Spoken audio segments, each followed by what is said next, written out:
process, an involuntary function by which lung muscles expand and contract fat. The human body can't survive without oxygen. So natural, so basic, that so often are we conscious of our lungs pumping, our chest heaving, never needing to be reminded that we're alive today because we're still breathing. But lately, it seems I've had to be more aware of this intake in my chest, having to manually manipulate the natural pattern in my breath. In times of pressure, in times of stress, sometimes the only solution I have left is to just breathe.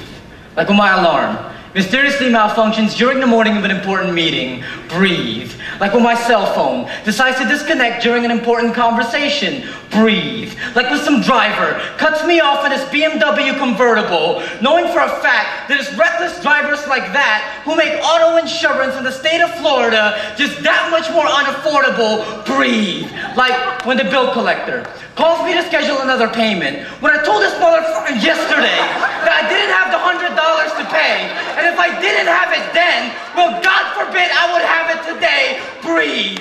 Like when I stop at Burger King on the way home from a 9-hour shift, hungry because I had to skip lunch, and the only job that this pimple-faced kid at the drive-thru has is to make sure that my Whopper has no tomatoes, but now I'm plucking tomato particles out of my teeth and my bitter breathe. Like when the bank charges me a $30 overdraft fee because of a $2 purchase.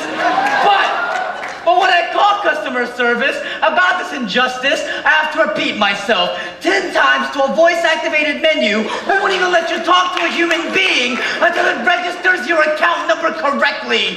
4, man, I said 4! Breathe.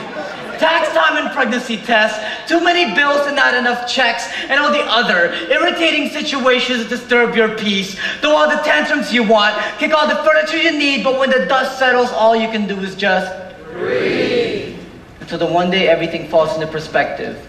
Walking into my best friend's bedroom to find him seated on the floor by his wife's bedside, waiting for the chance that she just might wake in the middle of the night, whispering for a glass of water, and he'll get it for her, knowing she's too weak to get it herself in her type of condition. She lays in fetal position, cradles her bald head in complete submission, taking short breaths that cut the silence of the small incisions. He listens closely, entertains himself mostly by replaying the memories of days when her hair never ceased to grow, using those memories now to fight off the need to know that that's what chemo does to you. Imagine him sitting, waiting for the time to pass, fingers feeling the stubble of his own bald head, which he purposely shaved that morning just to make her laugh, wishing now that it could revert time and choose medicine instead of graphic design as a career path. But even that won't grant better answers, because with cancer, all you can do is remedy the symptoms and tend to her needs, then sit back in blind wisdom and just breathe. So precious, so full of life, that despite all of our trials, tribulations, and strife,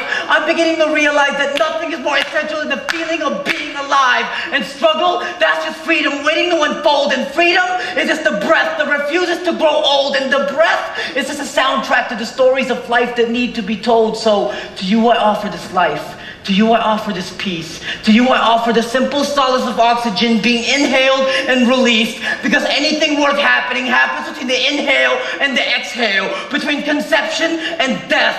And time fills the spaces between with a beep out which we tune our breath. Time is ticking, slipping faster than we can expect, and I can't afford any more time trying to define what comes next. I'm living now. I'm living today. I'm living as if the entire world is my stage. My God is watching, waiting on me to achieve. So I respond by holding my breath the moment I step up to the mic to speak. And when my time is done, I'll return to my seat, knowing that with every breath, I live this life to its very best.